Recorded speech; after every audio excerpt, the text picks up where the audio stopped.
Ngayon, tingnan natin kung sa anong mga material niyari ang larawan.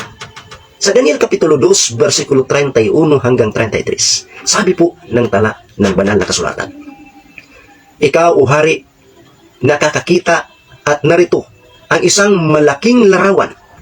Ang larawang ito na makapangyarihan at ang kanyang kakinangan ay mainam at tumayo sa harap mo at ang anyo niya ay kakilakilabot. Tungkol sa larawang ito, ang kanyang ulo ay dalisay na ginto, ang kanyang dibdib at ang kanyang mga bisig ay pila. Ang kanyang tiyan at ang kanyang mga hita ay tanso. Ang kanyang mga binti ay bakal. Ang kanyang mga paay isang bahagi ng bakal at isang bahagi ay putik na luto." Ayon pa po sa Daniel 2, versikulo 31 hanggang 33.